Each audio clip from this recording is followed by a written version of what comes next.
Ja, mogla sem posneti tale video, zaradi tega, ker mi veliko pišete v DM. Veliko smo imeli debat v zadnjih mesecih o influencerstvu. Sprašujete me to, ker sem Instagram coach in veste, da imam PR agencijo in marketinško agencijo zadnjih 20 let in normalno ste naslovili tole vprašanje tudi name in vas zanima moje mnenje, kar se tiče influencerstva v Sloveniji. Rekla sem, da bom povedala tole brez dlake na jeziku, mogoče komu ne bo všeč, ampak jaz drugače preprosto ne znam. Okay, kdo je sploh pravi influencer? To je čisto skregan pojem v Sloveniji. Eni so pravi influencerji, eni so pa kvazi influencerji. To najbrž ločimo. Kdo dejansko je influencer in kdo ni influencer, po vašem mnenju? Moje mnenje je sledeče. Po mojem mnenju je influencer nekdo, ki ima vpliv, torej je vplivnež. Nekdo, ki ima znanje. To je zame pravi influencer. Nekdo, ki o nečem nekaj ve. Lahko je to eno področje, ena tema, lahko jih je več, pač odvisno od človeka, ampak preprosto zame influencer nekdo, ki ne objavlja kar nekaj brez veze ali pa iz interneta prepisuje vsebino, dela torej gradi svoj Instagram profil na podlagi tega, da ne govori svojih lastnih izkušenj, ampak kopira tuje Instagrame. To zame ni influencer. Zame influencer nekdo, ki govori iz svojih lastnih izkušenj, nekdo, ki se res zanima za tisto temo, o kateri govori in torej na dnevni bazi daje resnično koristne informacije. To je zame pravi influencer. In kdo zame ni influencer? Zame niso influencerji ali pa influencerke, predvsem influencerke, to, kar sem že omenila, ljudje, ki samo kopirajo, ki angleške zapise prevajajo v slovenščino, kar mi tako vidimo, ki ne govorijo iz lastnih izkušenj in v bistvu samo ne delajo nič drugega kot fehtarijo za proizvode. In kdaj mi vemo, da fehtarijo za proizvode? Zato, ker nimajo jasno določene svoje tržne niše oziroma niše, o kateri govorijo. Kaj to pomeni? V bistvu enkrat delajo reklamo za spodnje hlače, drug dan delajo reklamo za otroške plenice, tretji dan se slikajo na polnage nekje ob morju, četrti dan so do vratu zapete in reklamirajo spet nekaj čist drugega, peti dan torbice, šesti dan zobne aparate, sedmi dan reklamirajo zobne ščetke, osmi dan reklamirajo čevlje, deveti dan reklamirajo. Torej, problem je, če tvoj profil postane nek reklamni kanal, kjer reklamiraš torej vse od gum do zobne proteze, do baby proizvodov, do tangic in perila. Mislim, to so prodane duše. Zame to niso pravi influencerji. Torej, če imaš ti točno določeno nišo, o kateri govoriš, če govoriš si mamica, govoriš o otrocih, si blogerka in pač je to tvoj segment, potem normalno boš delala shout-oute in boš reklamirala stvari, ki pašejo sem noter. To ne pomeni, da se boš naslednji teden slikala na pol naga. Malo ne paše, ne? Tako da, zato je tukaj nastal en velik problem v Sloveniji, ker ne delajo ljudje researcha. To je ful velik problem. Ne delajo researcha in ne vejo, s katerimi influencerji delati. Kaj hočem povedati? Da če ima nekdo veliko število followerjev, ne pomeni, da ima pravi doseg. Ne pomeni, da ima sploh kakršenkoli doseg. Preverite, a so to sploh pravi organski sledilci, ali so to kupljeni sledilci, se to se da preveriti, dragi moji. Če kdo ne ve, naj mi piše v DM, pa vam bom povedala.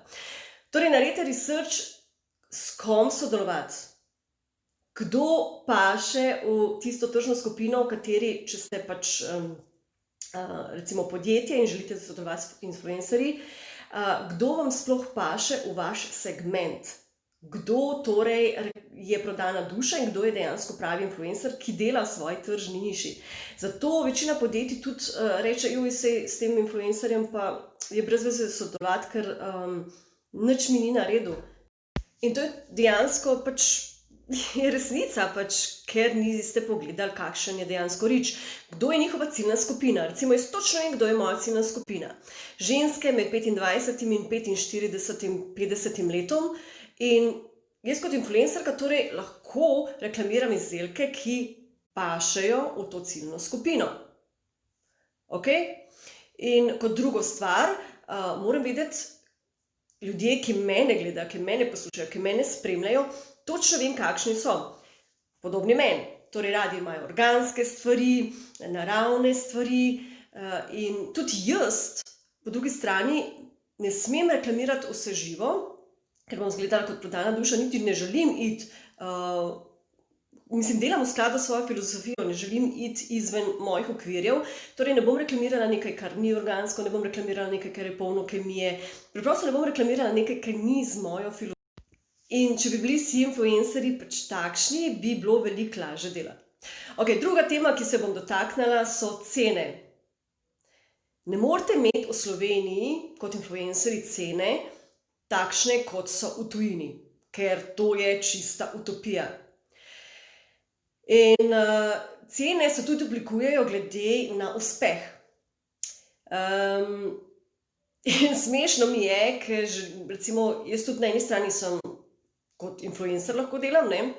In delam samo z izbranimi, po drugi strani pa kot agencija, ki se ukvarjam s PR-jem in marketingom, tudi delam z influencerji za različna podjetja. In kaj mi je blazno smešno? Smešno mi je to, da influencerji, ki kontaktiraš, ti dajo cenik, pokajo z nekimi cenami, ki so totalno nerealne, totalno skregane s kakršnokoli logiko, ker mi kot recimo PR-ovci imamo neke določene cene in je večina stvari merljivih in pač se gre na uspešnost.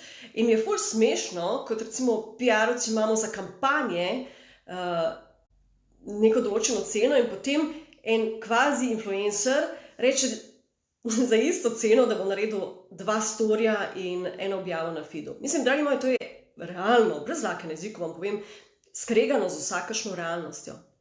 Če imaš ti nek doseg, če imaš ti nek reach, če dosegaš rezultate, ja, potem lahko postavljaš cene. Ne pa zato, ker, ne vem, ker imajo pač take cene tuji influencerji.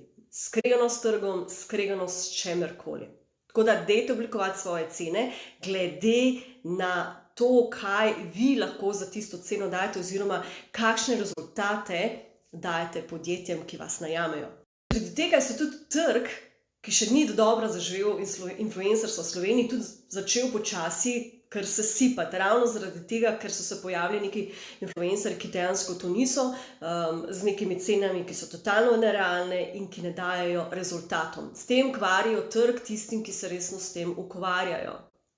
Tako da podjetje na vas pa je, da raziščete, kdo so torej pravi influencerji, ki pašejo za vašo tržno nišo in da normalno delate v skladu s cenami. V tujini je influencerjem totalno nov problem delati affiliate marketing oziroma imajo affiliate linke, ki so preprosto merljivi, kar se tiče uspešnosti, prodaje in od tega pač influencerji služijo. Pri nas influencerji ne želijo delati, večina od njih, za affiliate linke. Zakaj?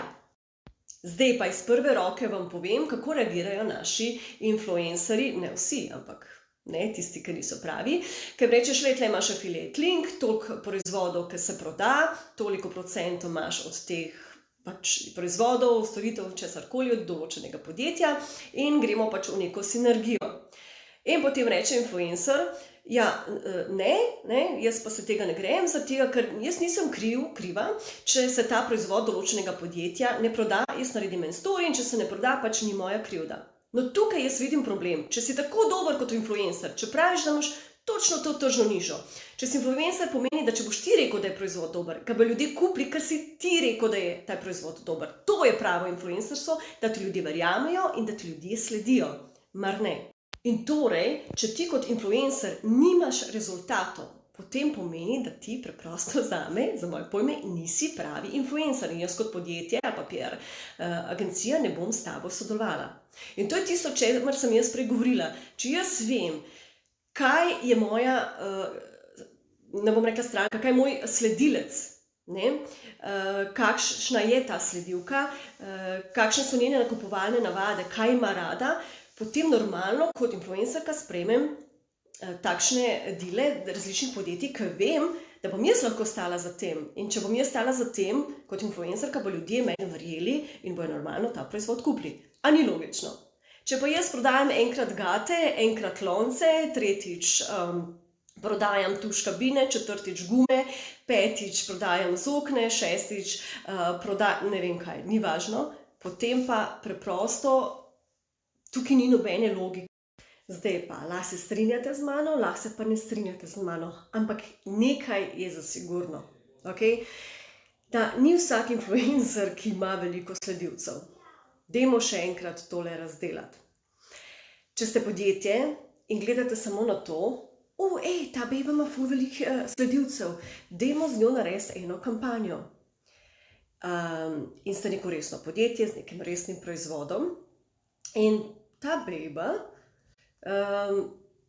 ima recimo ful veliko sledilcev, ampak njen profil ne služi ničemur drugemu, kot to, da se ona slika v vseh možnih pozah, spredaj, zadaj, gor in dol, in ima recimo zaradi tega normalno posledično večino moških sledilcev, ki jo gledajo, in to niso ženske sledilke, ki bi karkoli kupovale. A nam je to jasno?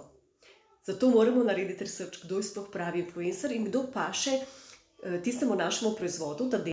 To je pa tisto, kar jaz skozi govorim. Treba je narediti dober research, kdo torej s kom paše, kar se tiče kampanj in reklamiranja proizvodov. In tisti, ki smo content creatorji, ki se nimajo na prvo žogo za influencerje, boste tudi videli, da redko kdaj naredimo kakšno sodelovanje, ampak jih naredimo dobro, ker nismo reklama na dveh nogah in nismo prodane duše. In rajše naredimo manj in tisto dobro in tisto, kar nam paše, da vemo, da lahko mi za tem stojimo, kot sem prej rekla, in da bo to nekaj, kar lahko dobro zreklamiramo in imamo tudi neko našo tržno nišo oziroma potencialno stranko, tako, ki bo to dejansko kupila, ker ima ta stranka, naš sledilec, enako filozofijo, kot jo imamo mi. Tako da upam, da sem stvari razjasnila, lahko se strinjate z mano, lahko se ne strinjate z mano. Povedala sem vam čisto iz prve roke, kot na eni strani nekdo, ki je content creator in je v tem že dolgo. Po drugi strani pa nekdo, ki ima PR agencijo, marketinško agencijo in dejansko mi najemamo influencerje za razne kampanje in večkrat so se podjetja ful močno opekla, ker niso delala researcha. Tako da res dajte paziti, s kom delate, na kakšen način in torej sodelujte rajše s content creatorji, z ljudmi, ki podajajo znanje in dobro vsebino, to so pravi influencerji, ljudje, ki imajo vpliv, kot pa tiste ali pa tisti, bom rekla kvazi influencerji, ki dejansko to sploh niso, ampak imajo samo veliko število sledilcev zaradi pač krivih, napačnih stvari. Ok, tukaj bom končala in dajte povedati, a se strinjate z mano, a se ne, pohvalite, popljuvite, povejte svoje mnenje, ker me ful res zanima, kaj si vi mislite. Tole je bilo moje mnenje. Ok, in na hitro samo še zaključek, samo zato, da nam bodo stvari jasne. Torej, ena gospodična na Instagramu lahko ima ful veliko sledilcev in so to recimo moški, ki radi gledajo pač na pol nage slike. Torej nima nobene vsebine, vsa njena vsebina so slike in to je to. Torej, takšna gospodična ima ful veliko followerjev, jej, good for her, ampak, da razumemo, to ni influencerka. In potem so ljudje, ki se imajo za influencerje, niso content creatorji oziroma nimajo neke kvalitetne vsebine, vse, kar delajo, je to, da fehtarijo za izdelke in vsak dan pač reklamirajo nek drug izdelek. Ok? Torej so dejansko ne influencerji, ampak so prodajalci. In potem so content creatorji, ki delujejo znotraj svoje niše, ki imajo sledilce, ki jih zanimajo teme, o katerih govorijo. In to so pravi vplivneži, katerim lahko rečemo influencerji. Ampak se dejansko bolj kot ne sami za to nimajo, čeprav v resnici so. Evo, zdaj sem razjasnila končno vse te pojme in dajte povedati, a se strinjate z mano ali se ne strinjate z mano.